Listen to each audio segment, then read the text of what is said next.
Muy buenas tardes a toda la audiencia de Sanamente. Estamos aquí a través de Multimedia RS en el segundo programa del año 2026. Seguimos y continuamos con el capítulo 2 del tema que iniciamos el lunes pasado sobre hábitos. Cómo lograr cambios a través del hábito. Pero antes que nada, quiero saludarle a mi colega. Buenas tardes, Jesús. ¿Qué tal? ¿Cómo estás? Muy buenas tardes, licenciada Jadichi, ¿cómo le va? Es un hermoso día para dar este tema, ¿verdad?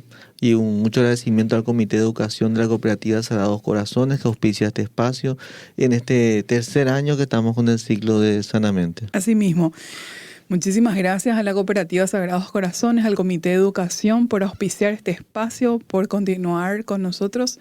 Vamos ya por el tercer año de Sanamente y justamente la idea de Sanamente es poder brindarte conocimientos, herramientas, estrategias que te puedan ayudar en tu crecimiento personal, profesional y además a tener salud mental, salud emocional. Ese es el objetivo y el propósito de este programa. Así que enganchate, si estuviste con nosotros, trae tus apuntes, si no, ve el programa a terminar y para poder entender de qué hablamos en el programa anterior, que este programa de hábitos atómicos es muy interesante, basado en el libro de James Clear. Así mismo es. Y el tema, así específicamente el tema se llama del intento al hábito, ¿sí? Cómo pequeños cambios generan grandes resultados. Ese es el tema de nuestro programa. Pero estamos basados, como ya lo dijo Jesús, nos estamos basando en el contenido del libro de Hábitos Atómicos, que también les invitamos a que puedan leer el libro. Sin embargo, nosotros estamos haciendo un resumen, estamos explayándonos, ¿sí?, aquí para brindarles a ustedes el contenido que es demasiado enriquecedor y que de verdad puede ayudarnos a cambiar. Claro, habíamos hablado en el programa anterior sobre el cerebro racional, el famoso sé que debo hacer, hablamos sobre el cerebro automático, lo que realmente termino haciendo. ¿Y por qué, verdad? ¿Y por qué? Hablamos de la teoría del proceso dual, que el proceso funciona con dos sistemas. Sí, sistema 1, sistema 2, uno era rápido, era emocional, impulsivo y el otro era lógico, racional, reflexivo y lento. Y hablamos de la economía cognitiva, que el cerebro es un órgano tacaño con la energía. Así mismo es. Entonces, él es perezoso, no quiere evitar a toda costa esfuerzo. Entonces, de ahí que era tan importante de ponerte, cuando te propones cambios en tu vida, que sean pequeñitos. Y que no confíes en la motivación, sino en construir un sistema. Un sistema, pequeños cambios en un sistema sostenido. Sí, diario. Bueno, y en esta segunda parte tenemos que abordar los peligros de la métrica, así se llama esta segunda parte del subtema, los peligros de la métrica, y vamos a hablar sobre la ley de Goodhart, ¿sí? Esta sección justamente aborda por qué muchas personas abandonan sus procesos de cambio justo cuando están a punto de tener éxito. ¿Debido a qué? A una desconexión entre lo que miden y lo que realmente está ocurriendo en su cerebro. Entonces, ¿por qué la gente abandona lo que está haciendo? Ese proceso de cambio antes de tener éxito. Y justamente en el programa anterior habíamos hablado de esa publicación, de ese gráfico, donde aparece muestra dos mineros cavando con un pico, donde uno llega hasta la meta y el otro a mitad del camino o a metros o a centímetros de llegar al tesoro, retrocede, tira y está saliendo de la mina, ¿verdad? Y esa es la pregunta, ¿por qué abandonamos antes de tener éxito? ¿Qué hace que yo suelte lo que estoy haciendo cuando falta tan poquito? Y eso le ocurre a muchos emprendedores, también habíamos hablado en el programa anterior. Acá yo quiero justamente sumar a lo que vos estás diciendo, de que tenemos que atender mucho, porque creo que con frecuencia yo, al haber leído, estudiado y preparado el tema, justamente me di cuenta que a mí me ocurrió varias veces esto. ¿Y qué significa esto? Que cuando el número se vuelve enemigo, ¿sí? En el crecimiento personal, esto pasa cuando nos obsesionamos con el número. ¿Qué es el número? El peso. Quiero perder 20 kilos. Los pasos. Quiero alcanzar 98%, otro número. Sí, otro número. Las páginas leídas. Quiero leer 20 páginas diarias. Entonces, ¿qué pasa? ¿Por qué la trampa? ¿Por qué cuando el número se vuelve un enemigo, Jesús? la trampa de lo cuantificable. Que algo se pueda medir no significa que sea lo más importante. El progreso invisible, ¿qué significa esto? La paciencia, la autodisciplina, la gestión emocional, ¿sí? No sale en la balanza, Jesús. No se puede pesar, no se puede cuantificar. Que son las cualidades soft que se dice hoy día. Sí, exactamente. También las métricas que dañan, aquellas que actúan como un juez moral. Si el número no sale, te sentís un fracaso. Que es la famosa exigencia de las notas. Sí, si no es un 5, entonces fracasé. A pesar de haber sacado un 4 o un 3, que son notas, no son aplazos. Ojo, que yo no estoy a favor de no concentrarse en el estudio, ¿verdad? Pero a veces un 2 sabe a 5. Porque justamente acá es importante la trampa de los números también explicar eso, que a veces vos haces todo lo que vos te esforzás, ¿verdad? Para conseguir un logro.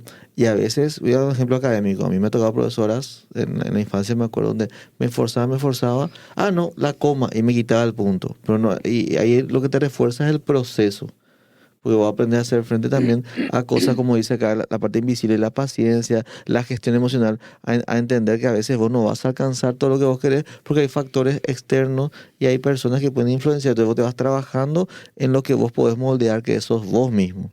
Claro, y lo que acá dice es que cuando nos obsesionamos con el número, olvidando el propósito. Por ejemplo, yo estoy estudiando y quiero aprender alguna disciplina, alguna materia, y me propongo leer, 20 páginas o 2 horas o 3 horas, ¿verdad? Cuando yo me concentro en eso y dejo de aprender, entonces ahí el número se volvió un enemigo. ¿Por qué? Porque yo me olvidé del propósito realmente y me concentré en los números. Entonces ahí está la trampa, lo cuantificable.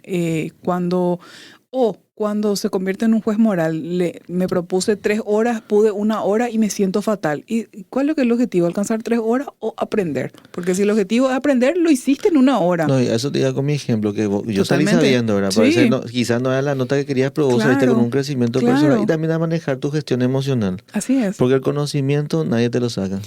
Así mismo es. Y otras métricas que ayudan serían aquellas que miden la conducta base. Por ejemplo, hoy aprendí esto, hoy estuve haciendo aquello. Te concentras en lo que sí lograste. Claro, porque habíamos dicho, por ejemplo, en el caso de la lectura, que si vos no podías iniciar, que nunca pongas una meta como 30 páginas, 50 páginas. Sí. Empezá con una página. Así es. E inclusive si te cuesta esa página, porque hay trampas mentales. Nos dicen, mira esos numeritos, en el tamaño de la letra, qué chico es.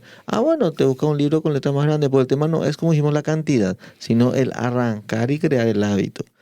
En caso de la lectura tenés letras más grandes, tenés páginas con dibujos. Yo conozco gente que te ha dicho, yo he empezado leyendo historietas y estoy leyendo libros de química o de matemática, porque a veces uno le encuentra el gusto a los temas que dio y se vuelve lo que se llama autodidacta. Y eso te hace un especialista, sea el área donde vos te desempeñes. Así mismo es. Entonces vamos a definir un poco, ser más explicativos y explayarnos más en esta ley de Goodhart, que lo que nos dice es que cuando la medida se convierte en el objetivo, deja de ser una buena medida. En psicología del crecimiento, esto se refiere a sustitución de objetivos. Cuando el indicador, o sea, el número del progreso se vuelve más importante que el progreso mismo. ¿Qué es lo que estábamos diciendo, ¿verdad? En psicología aplicada hablamos de motivación extrínseca versus intrínseca. Cuando nos enfocamos solo en la métrica, o sea, en el número, nuestra motivación se vuelve extrínseca. Y si el número no se mueve, la motivación desaparece. Entonces, el crecimiento real requiere que la satisfacción venga del proceso, o sea, de esa motivación intrínseca. ¿Qué te está moviendo? ¿Era el aprendizaje o el número de horas o de páginas que te propusiste leer? Tenemos que entender esto porque muchas veces caemos en esta trampa de los números y los números se convierten en un enemigo cuando deberían de ayudarnos. También acá tenemos que hablar, Jesús, de la validación externa. El cerebro busca dopamina a través de la aprobación del número, ¿sí? Porque si alcanzas el número, sí lo logré. Y ese lo logré te genera dopamina y el cerebro busca dopamina siempre. Entonces, si la balanza no baja, el cerebro interpreta que el esfuerzo no vale la pena. Y entonces, aunque la composición corporal esté mejorando, ¿qué significa eso? estoy comiendo mejor, estoy comiendo saludable, dejé las harinas refinadas, pero no estoy bajando de peso, o sea, me mantengo en mi peso. Y lo siento como un fracaso. Y entonces ahí vos tenés que parar la pelota y decir, espera un poco, ¿cuál es mi objetivo? Mejorar mi calidad de vida, tener una alimentación consciente, desinflamar mi cuerpo a través de la alimentación saludable, o es solamente el número en la balanza. ¿Cuál es tu objetivo y tu propósito? Y ahí es donde el número se puede volver un enemigo. ¿Por qué? Porque vos estás haciendo todo ese esfuerzo, estás mejorando tu calidad de vida, pero la balanza te arroja un resultado no esperado, ¿sí? Que se puede dar, mira que hay gente que hace dieta y se queda, por ejemplo, de 105 bajo 95, y vos decís, la pucha, estoy haciendo todo mi sistema y no bajo como usted dice. ¿Verdad? Pero lo que pasa es que el cuerpo se está reestructurando al nuevo sistema de vida y en algún momento todo se va a dar. Pero no hay Claro, que perder la paciencia en el logro. Porque en el caso de la pérdida de peso, vos te sentís mejor, dejas de roncar, te sí. acomodas mejor, tu espalda es más tranquila. Sí, así mismo es. Entonces, cuidado con esta ley de Goodhart, que es cuando el número se vuelve un enemigo. Cuidado, no caigas en esa trampa. Vamos a ver algunos ejemplos. Ejemplo, La métrica de los pasos diarios. El sí, problema, una persona se obsesiona con caminar 10.000 pasos. Un día está agotada o enferma, pero camina de forma frenética y con estrés solo para cumplir el número. ese es el problema. La consecuencia, La consecuencia es que el ejercicio deja de ser una herramienta de salud y se convierte en una fuente de ansiedad. Se cumple la métrica, pero se destruye el bienestar. ahí está un clarísimo ejemplo de cómo la métrica te puede dañar en vez de beneficiar. ¿No? Y suponte que vos, como decíamos, hablando del peso, ¿verdad? La ansiedad le lleva a la gente a comer más, o sea, ataca todo el esfuerzo que vos estás haciendo y como se suele decir también, lo que hiciste con la mano derecha lo borra a la izquierda. Así mismo es. Otro ejemplo sería cuando hablamos de la lectura, ¿verdad? El problema, alguien se propone leer 1 hora por día. Pasan las páginas mecánicamente mientras piensa en otra cosa, solo porque el cronómetro llega a cero. O sea, ni se concentra más en su lectura, pero como se propuso leer 1 hora, y ahí es cuando la métrica se convierte en tu enemigo. Porque el objetivo no es leer 1 hora en sí, el tiempo, el cumplimiento del tiempo. El objetivo es que vos puedas comprender, discernir, reflexionar y enriquecerte con tu lectura. Aprender algo nuevo. Ese es el objetivo. Entonces ahí es donde la métrica se volvió en tu enemigo. Y vos sentís satisfacción solamente por haber alcanzado el número, sin embargo, perdiste foco de cuál era tu objetivo y propósito final. ¿Cuál es la consecuencia? Se cumplió 1 hora, o sea, la medida, se cumplió la métrica, se cumplió la medida, pero no hubo aprendizaje ni disfrute, que era el objetivo real. ¿Sí? Entonces, esos son dos ejemplos para poder clarificar de qué es la ley de Goodhart y cómo funciona. ¿Sí? Entonces, ¿cuáles serían algunas soluciones? En el caso de la solución propuesta por Jean Clair en el libro Los hábitos atómicos, propone medir la fidelidad al sistema, no el resultado final. Entonces, la solución es el registro de hábitos. Dice, no anotás cuántos kilos bajaste, sino que pones una X cada vez que cumpliste con tu sistema de alimentación. Cumplido, como un check. No cuántos kilos Muy bajé. parecido a lo que hicieron terapia conductista, es así. O poner, por ejemplo, socializar. Hoy socialicé, sí, no, es lo mismo. Marcar con una X el haber hecho esa conducta. Claro, y hacer esta propuesta que te estamos dando acá, ¿verdad? De la propuesta de John Clare. Entonces acá, al hacer esto, vos lo que estás haciendo es que la métrica se convierte en un registro de tu identidad. Soy alguien que no falla y no en un juez de tus resultados. ¿Se entiende la diferencia? También la trampa de lo cuantificable. Y el progreso invisible. Sí, Nuestra mente tiende al sesgo de disponibilidad. Creemos que solo lo que podemos ver y contar, kilos, dinero, seguidores, existe. existe. Lo que pasa es que existe eso que es cuantitativo y cualitativo. Y lo cuantitativo, el número objetivo, demasiado se impone y en todo el tiempo queremos estar objetivizando los resultados. O sea, en la empresa pasa eso. Es fácil cuando las metas son cuantificables, ¿verdad? Pero se vuelve re complejo y difícil cuando no es cuantificable en números. O sea, es como que demasiado endiosamos al número y a la métrica. No digo que está mal, pero tenemos que entender nomás cómo funciona nuestra mente para no caer en esta trampa. No, y hay mucha gente de los seguidores, por ejemplo, de los me gusta, etcétera. Eso está muy en la juventud. Hacen una foto para que se le dé me gusta. No consiguen la cantidad de me gusta y piensan que algo está mal. Así. Y puede ser sencillamente que nadie vio, uno lo está viendo, pero no están conectados. O sea, hay tantas variables, pero vos ya caíste en una espiral de sesgo, ¿verdad?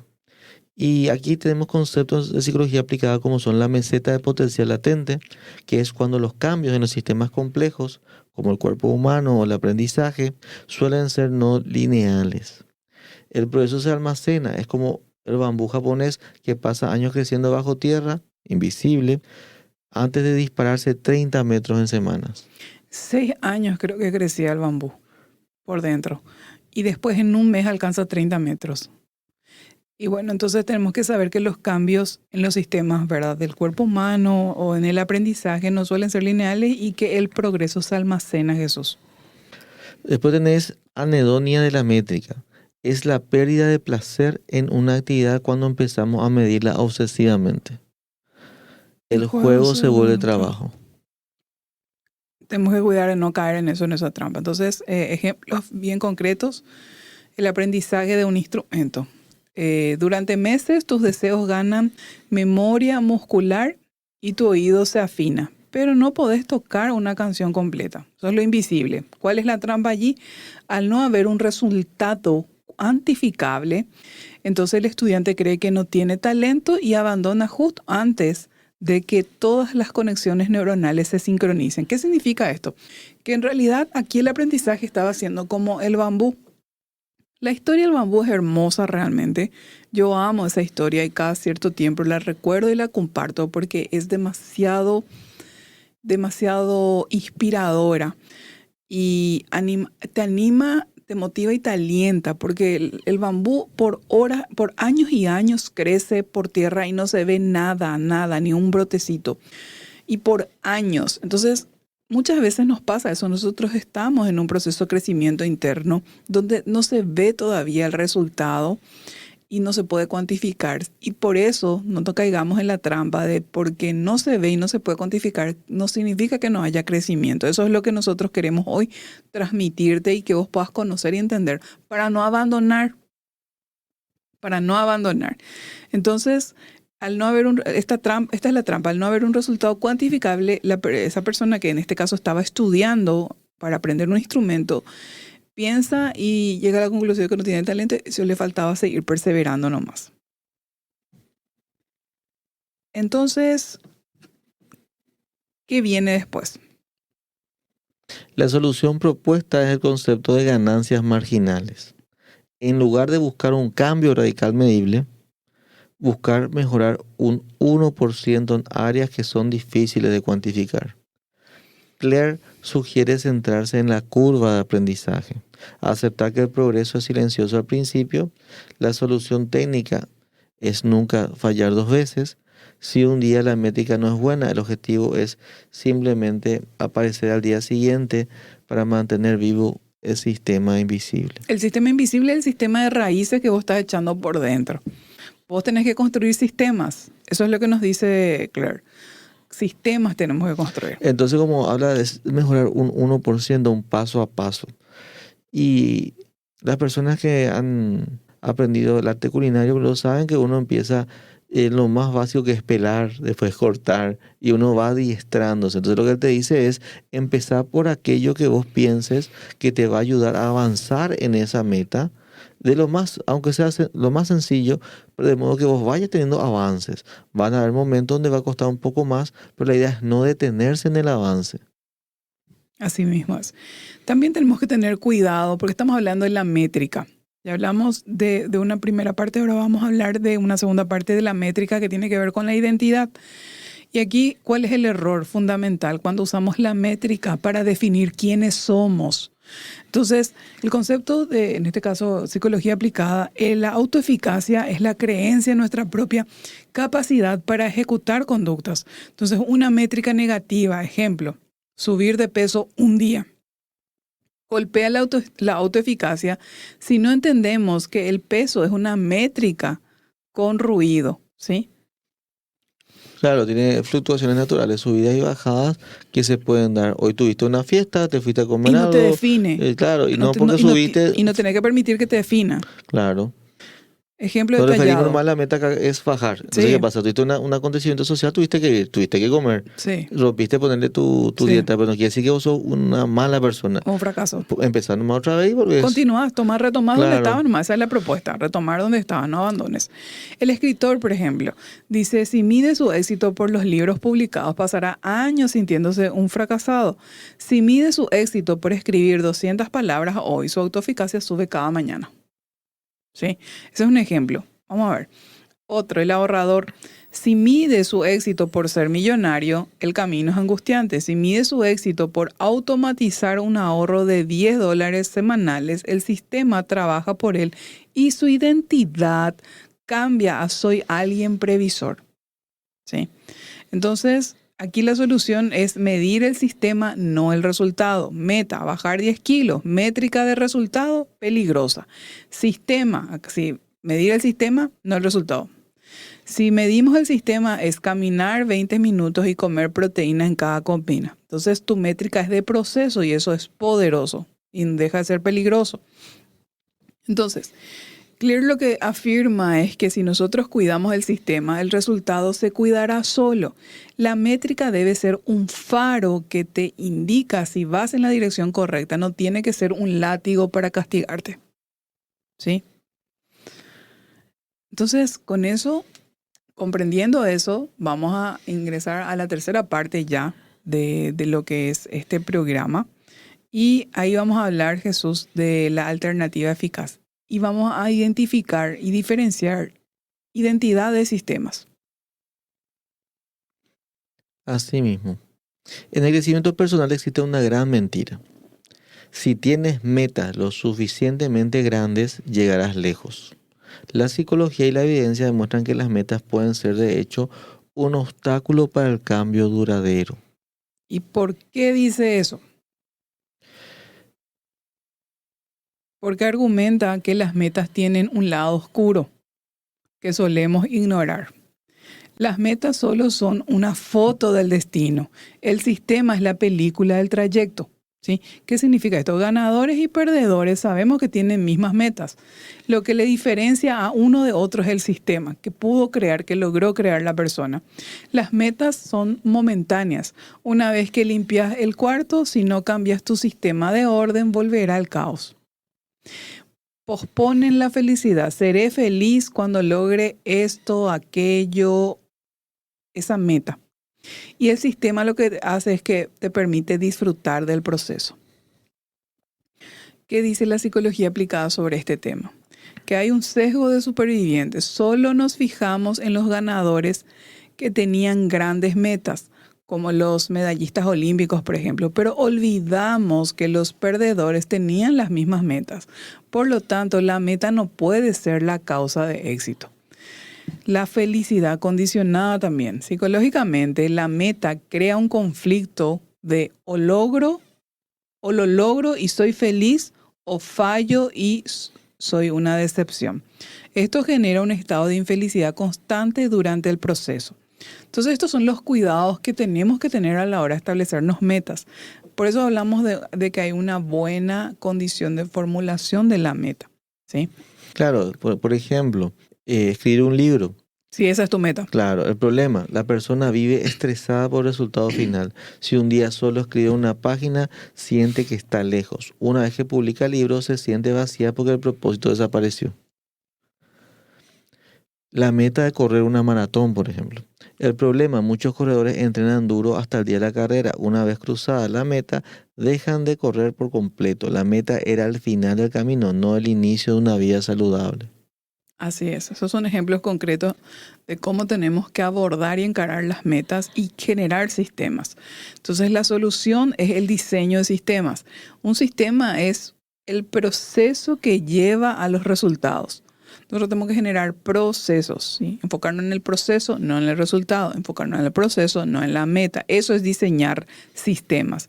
Entonces, Clear lo que propone es olvidar las metas y enfocarte en el sistema. Si sos un entrenador, tu meta es ganar el campeonato, pero tu sistema es cómo reclutar jugadores y dirigir las prácticas.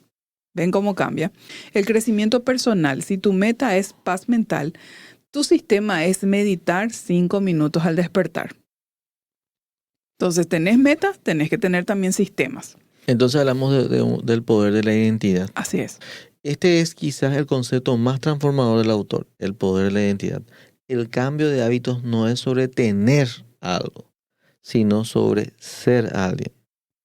Y ahí cambia muchísimo el enfoque de Jesús, porque una cosa es tener algo y otra demasiado diferente es ser alguien. Claro, porque el cambio duradero nace de adentro hacia afuera. Resultado, proceso, identidad. Claro, y esa es la famosa, el sistema de flechitos. Ser para poder hacer, para poder tener. Y empieza desde el ser.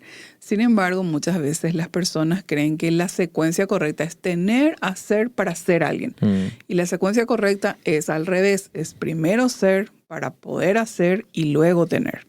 Entonces, el poder de la identidad. El cambio duradero, entonces, es de adentro hacia afuera. Es como el bambú. El bambú se va ramificando por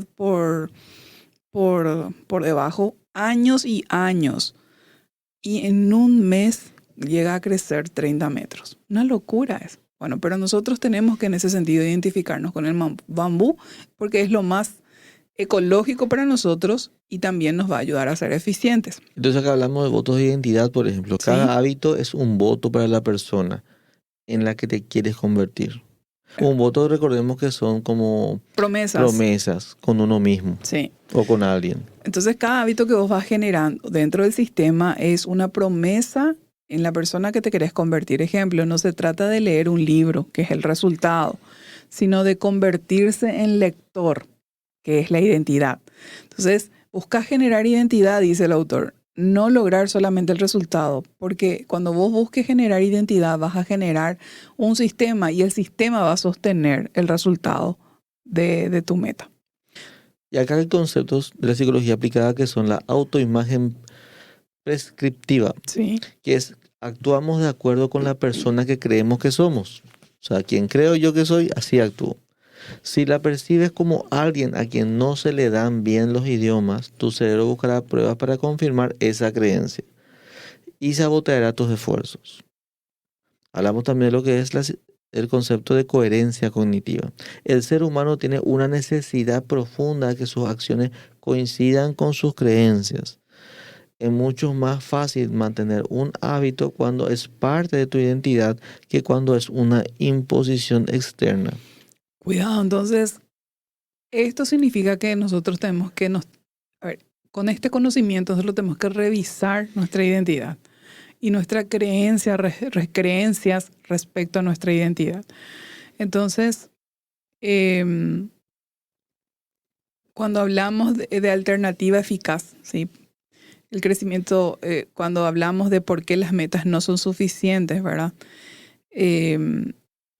Acá vemos que estos dos conceptos son lo principal que hemos visto en estos dos capítulos del programa. Sí. La autoimagen prescriptiva y la coherencia son el núcleo central de lo que estamos viendo hasta ahora. Así mismo es. Entonces tenemos que entender que el cerebro pues confirmará lo que nosotros nos ponemos como pensamiento. Entonces por eso lo ideal es seleccionar los pensamientos, trabajar los pensamientos, porque él va a colaborar en sostener lo que estamos haciendo. Quiero trabajar esta parte de la identidad de Jesús, ¿verdad? Quiero profundizar, porque con algunos ejemplos.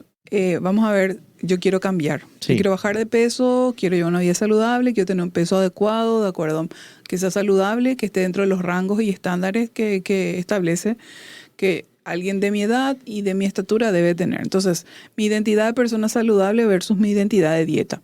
Persona a dieta, si mi identidad es persona que está a dieta, porque mi meta es esa, dice, no gracias, estoy tratando de comer sano. Sistema de privación. El enfoque es me privo de algo. Sin embargo, si la identidad es saludable, si mi identidad sobre mí mismo, de que yo soy una persona que se cuida y que busca ser saludable, entonces dice, no gracias, yo no como eso. Es una expresión de quién es. No requiere de fuerza de voluntad. ¿Te das cuenta de la diferencia? Vamos a ver un ejemplo de identidad de escritor versus persona que escribe. Persona que escribe espera tener inspiración o tiempo libre. Es algo externo, proceso externo. Pero escritor escribe porque es lo que hace un escritor cada mañana. Su identidad es interna. ¿Ven la diferencia? Entonces, ¿cuál es la solución? La solución técnica es el proceso de 2 pasos para cambiar la identidad. Por un lado, decide qué tipo de persona querés ser. ¿Querés ser una persona que nunca falta a un entrenamiento? La persona que siempre dice la verdad. ¿Qué persona querés ser? Y lo segundo es demostrártelo a vos mismo con pequeñas victorias. Cada vez que realizás un hábito, estás emitiendo una promesa, un voto por ese tipo de persona que vos querés ser. Entonces no necesitas un cambio radical y demasiado esfuerzo. Solo necesitas ganar la elección para la mayoría de los votos, ¿sí? Y la regla de rizos de oro también, que es mantener vivo el sistema. ¿Cómo evitar que el sistema se vuelva aburrido o demasiado difícil, Jesús? Sí. ¿Cómo? Hay unos conceptos acá como el estado de flow, Sí. flujo. El psicólogo Mihaly Csikszentmihalyi descubrió que los seres humanos somos más felices cuando estamos en la zona de desafío óptimo, ni tan fácil que aburra, ni tan difícil que causa ansiedad. Para aquellos que practicamos deporte sería para la parte que es cuando estamos a iniciar el campeonato, estás en la pretemporada, entonces vos ya empezás a mentalmente armarte y ver el cronograma de partidos y vos decís, bueno, depende de mí salir campeón o no, ¿verdad? Y acá nosotros tenemos que enfocarnos en el proceso. Y como decíamos hace rato, el primer proceso es cómo estoy yo para este campeonato. Entonces uno se fija en metas en cuanto a su estado de forma física, su alimentación, y la parte, como hemos visto ahora con este psicólogo Marco Solís, que está acompañando a Cerro, que vimos varias publicaciones que le hablaba, que lo importante también es la parte psicológica, cómo yo estoy afrontando este proceso que es participar de un campeonato con múltiples desafíos. Entonces, esta es la zona que él dice de desafío óptimo. Cuando yo inicio una actividad, voy a ir consolidando los logros. Entonces, cada desafío, cada paso que voy a dar tiene un momento que es el logro en sí de lo que quiero alcanzar. Por ejemplo, para que se entienda lo que estoy diciendo. Vamos a agarrar el tema otra vez del ejemplo de lo que es la pérdida de peso. Mi meta es bajar de peso, por decirlo así, 30 kilos en un año. Entonces, yo me tengo que preparar mentalmente en por qué es bueno para crear un sistema, por qué es bueno que yo al bajar de peso mantenga este peso. Entonces, me preparo y digo, bueno, hace rato leímos que decía, preparo bocadillos saludables si tengo hambre. Entonces, voy buscando técnicas para el logro de bajar ese peso. Entonces, a medida que voy bajando ese peso, ¿verdad? Yo siento la gratificación de que mi esfuerzo da un resultado. Pero cuando tengo resultados, pequeños retrocesos, el desafío es retomar el avance de ese resultado que tuve. Es como volver a empezar. Y ese es el desafío óptimo. Porque no es fácil, no es que va a ir bajando nomás así nomás. Todo tiene su desafío para mantenerme en esa línea de pérdida de peso. Porque después está el tema que ya llegué a la meta y si, al no ser un sistema de vida, puedo subir de golpe otra vez. Porque yo me había puesto más la meta de bajar. Entonces el desafío óptimo es que siempre esté presente ese obstáculo que me impide y que me hace esforzarme por lograr. Y muchas veces la gente llega a la cima de la montaña y se desilusiona, como leímos hace un momento. Pero el tema está en ver los obstáculos que te pueden ayudar a mantener el desafío. Porque una vez que llega uno hasta un punto, podemos ver que hay más puntos por los cuales alcanzar. No es solamente perder peso, vos llegas hasta perder peso y lo siguiente que es mantener masa muscular, tonificar los músculos, después vos ves que está la fuerza del cabello. El primer paso nomás de cuidar el cuerpo es descender de peso. El siguiente es que cada área del cuerpo tenga aquellas vitaminas, minerales, etcétera, que necesita. Entonces vamos viendo que no es simplemente competencia con la balanza, es un estilo de vida que va a cambiar mi forma de comer, mi forma de pensar, mi rutina.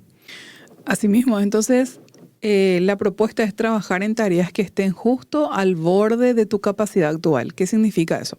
Si vos te pones metas demasiado altas, vas a abandonar. Si son demasiado fáciles de lograr, también vas a abandonar. Entonces, lo que te habla aquí es que tiene que haber un equilibrio. Y la propuesta es que sea así un 5% más allá de tu zona de confort. No más, ¿sí? Entonces la solución para el crecimiento personal justamente consta en ajustar el sistema periódicamente, Claro, el 5% cada cierto tiempo. así mismo, claro, porque si tu meta es tener una vida saludable, vos empezás nomás con el perder peso, pero vas a ir avanzando y vas a ver que hay un montón de cosas más que un perder peso en una vida saludable. Y ahí vos vas a construir un sistema de paso. Por eso decía, oye, llegas nomás y perdiste ya el peso. Y no, la meta realmente no es perder el peso. Después te das cuenta que es mantener los minerales, como hablábamos la pasada, cuando veíamos la composición de ciertas comidas. Y te vas dando cuenta que hay un mundo de cosas y hay un desafío constante en ese objetivo que te pusiste. Entonces es muy interesante y eso es en todas las disciplinas, no es solamente en el peso. Los que practican algún instrumento musical entienden bien que son los estilos y siempre hay un desafío ahí que es lo que te alimenta a continuar. Y por eso uno se entrena todos los días en el arte que le gusta. Así mismo. Y vamos a compartir ahora justamente todo, cómo hacemos, cuáles son las estrategias propuestas, ¿verdad? Y la primera estrategia que queremos compartir es el poder de lo atómico, el poder del 1%. 1% nomás estamos hablando. Entonces, el 1% pero diario.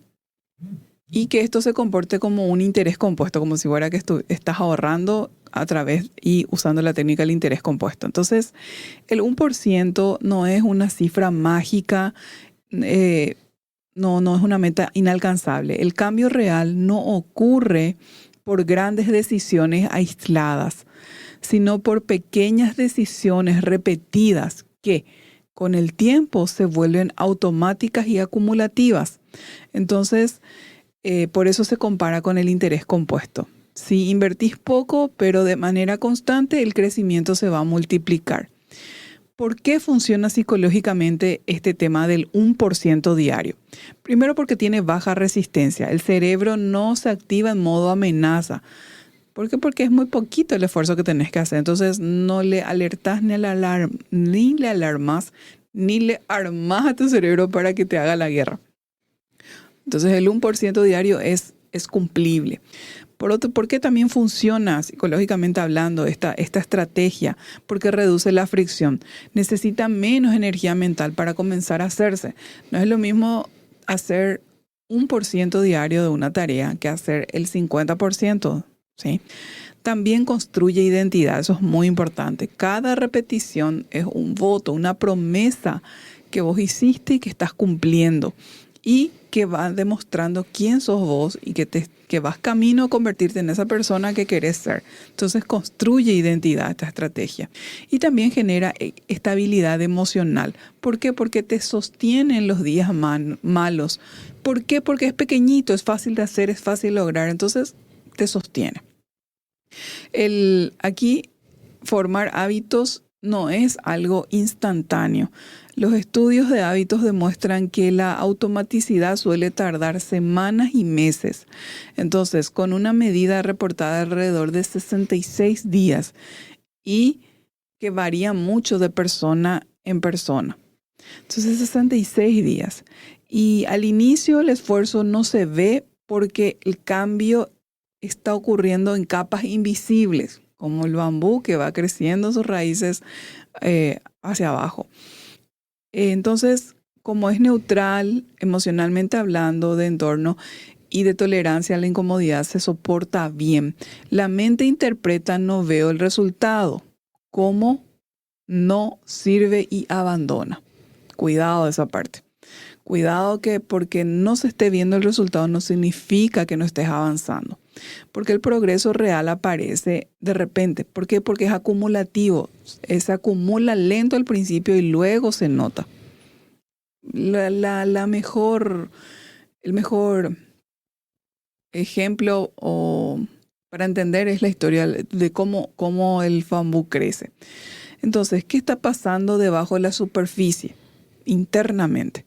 Estás entrenando, ¿sí? Estás entrenando inicio.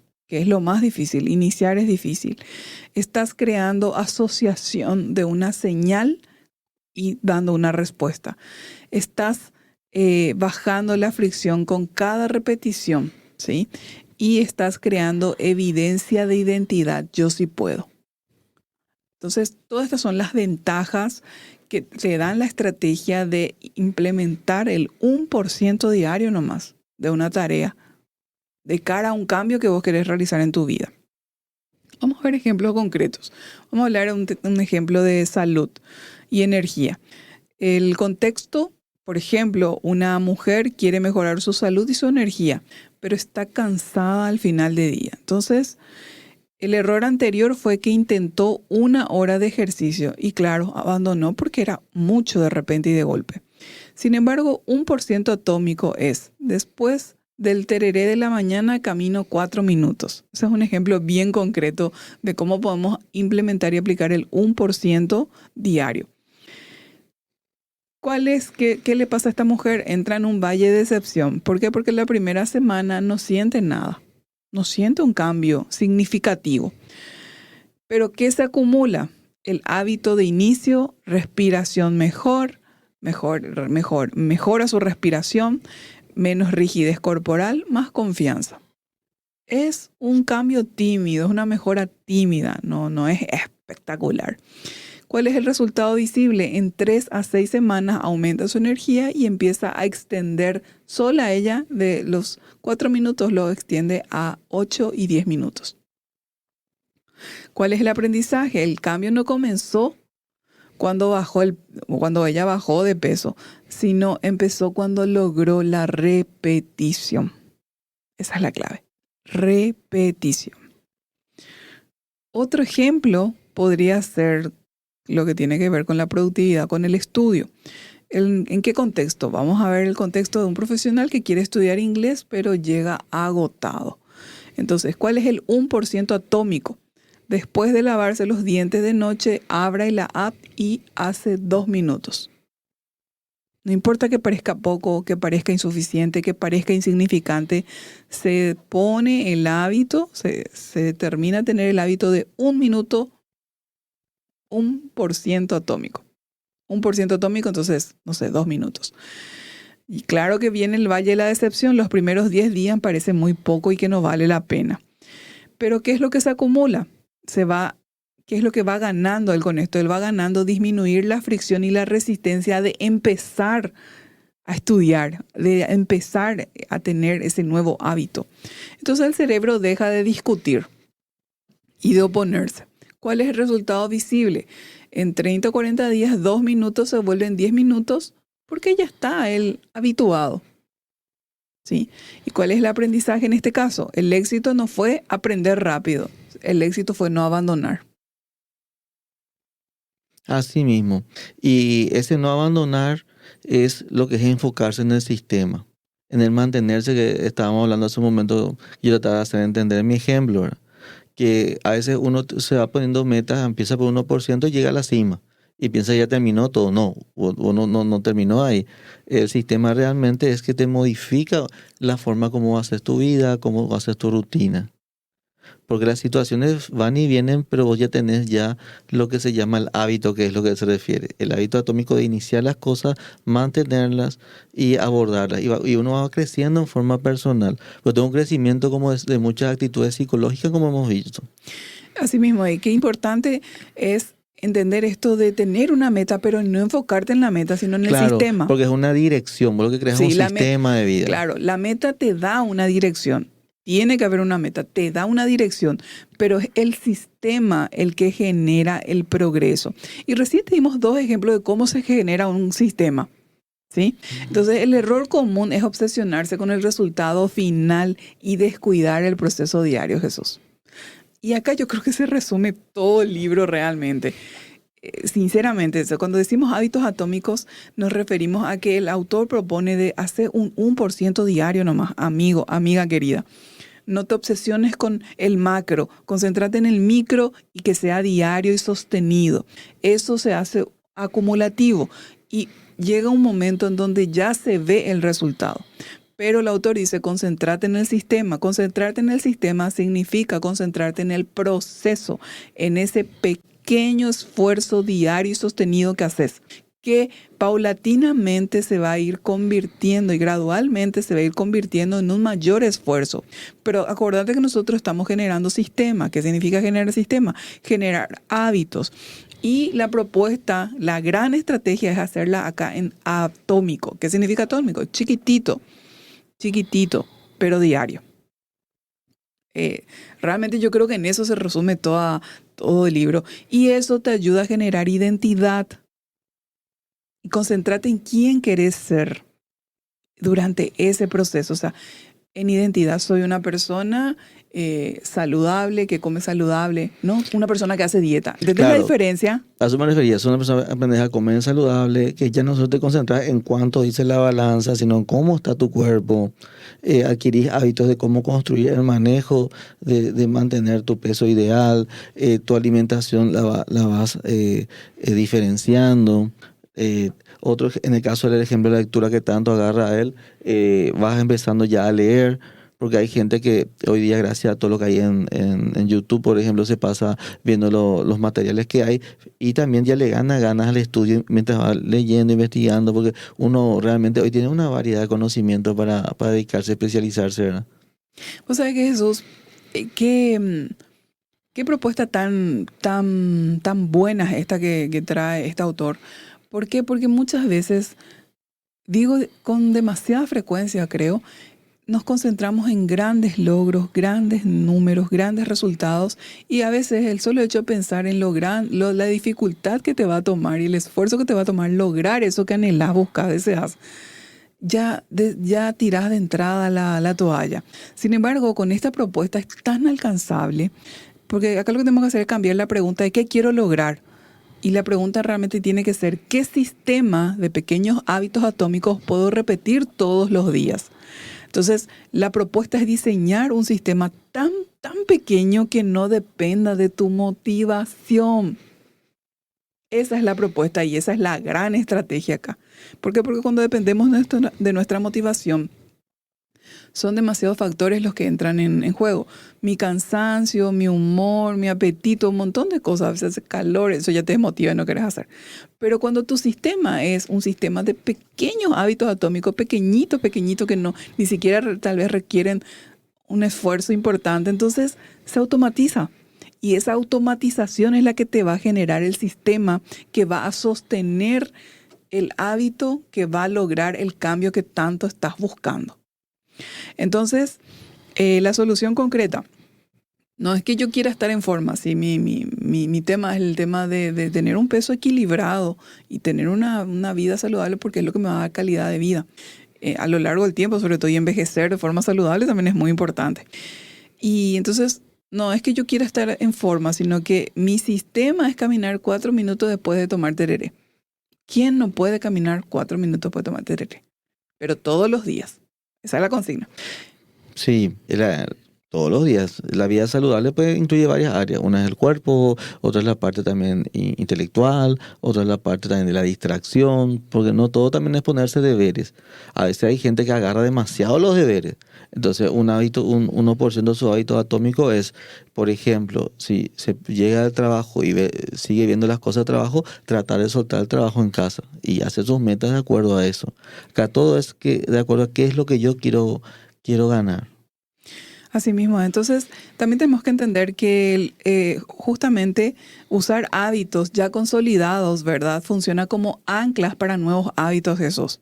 Sí, y es como va en escalada, es como una bola de nieve que empieza chiquitito, pero se va haciendo grande, gigante, fuerte e imparable con el tiempo. Así funciona este sistema. Entonces, hay muchas otras estrategias que vamos a continuar con ustedes compartiendo en el próximo programa porque no nos dio el tiempo de terminar, pero me gustaría compartir con ustedes este mensaje y con eso vamos a terminar el programa de hoy, ¿sí? Conclusión de este programa, ¿sí?